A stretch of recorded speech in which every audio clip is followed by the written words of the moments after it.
Hey there, welcome back to Battlefield Hardline, that is. Look at that, we have two free maps. Not maps that are new to us, or at least this one not. This one is called Night Job instead of Bank Job. It's called Bank Job during the day, Night Job at night, and look at how pretty it looks. And it's actually not as dark as I was afraid of. You can actually see really well. I'm playing on a projector, and for me this looks a bit darker than it looks in this video, but I could probably turn up the brightness, but I kind of like that mine is a little bit darker. It makes it a little bit more creepy, and you can really just kind of tell when criminals break into a bank at night, how that eerie kind of atmosphere. You really get that here in those two maps, and I'm showing you the Night Job map first, in case you haven't downloaded it, or in case you haven't played this game and you're thinking of going back, or you may not go back but you just want to see what it looks like anyway. So here you go. I had actually a really hard time playing this, and even though I liked the darkness, I still have a hard time, like I said before, seeing enemies in those maps. I have a lot harder time seeing them than I see during the day, but I think most people do. But it's still like a lot of fun playing them because the atmosphere is just so cool. And I found out that I was all of a sudden realizing that, oh yeah, you can actually, those two maps actually came with new guns too, new gadgets, and I was all of a sudden realizing, wait a minute, they did say something about night vision goggles, and look at that, it's among the masks. So no, not this one, no, not that one. It's this one, night vision goggles. That kind of reminds me of Splinter Cell. Did we ever have night vision goggles before in a Battlefield game? I'm not sure. God, I've played this game so much I should know, but anyway. Here we are with the night vision goggles, and for me that made a huge difference. This felt like playing during the day. Unfortunately, it's not so pretty if you want to like show this off as a video. This looks pretty ugly, but if you just want to be successful and definitely win the match, if you're very competitive, this is probably the better way to go, because you see the enemies a lot faster than when you see them without a night vision goggles. This actually was kind of fun to try out for me, but I just after a while got a little bit tired of not being able to see the map the way it's supposed to be, like dark and at night. So I kind of turned that off again after a while. But it's cool that you have this option, because some people just really do better with night vision goggles than just like tapping around in the dark. And here we have night woods, and that looks super pretty. I love that. It's actually not really quite night yet. It's actually like the dawn. It's like when the sun just like right after the sun disappeared on the horizon, when it's just has this orange glow. I love being out in the nature when it's like this. I mean, in the real nature, when I don't game, which is what we're supposed to do. We're supposed to go outside and enjoy the nature. Ha!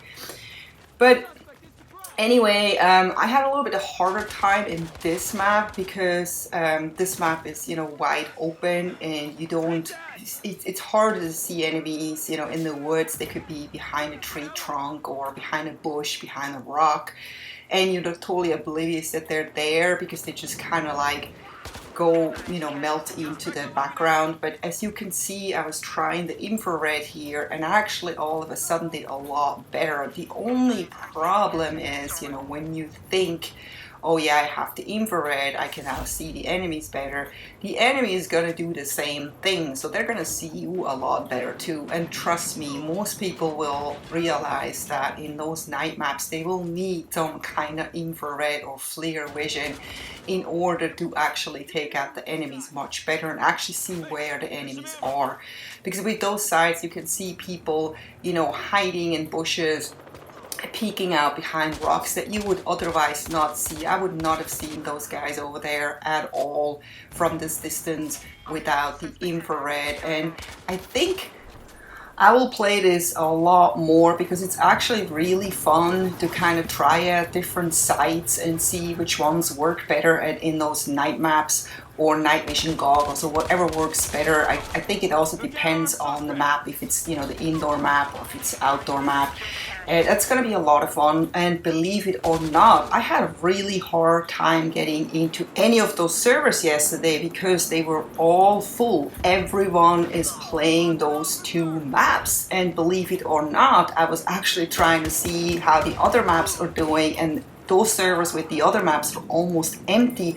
It's kind of crazy because I've only been away from Hardline for a few days to play the new Battlefield 4 map, Operations Outbreak, and it's crazy. I come back here and already things changed around. But I think, you know, everyone is always excited to play new things, new maps, and so everyone right now is focused on those two maps. It will eventually get like tired, people will get tired of it, it will get stale, and people will go back to just play all the maps. I hope so, because, you know, my fear is always that people stop playing this game, and, you know, when you don't have people play this game, then you can't really have fun in this either, because there are no bots. You can't play with bots, so you basically end up in empty servers, and that's no fun for anyone. This game is so amazing, and I think people should just realize that. And you know what, another thing I realized after taking a break from Hardline for the first time in 7 months is that when I went to Battlefield 4, all of a sudden I thought, wait a minute, Battlefield 4, the weapons have a lot less recoil than in Battlefield Hardline, and I always thought it was the other way around.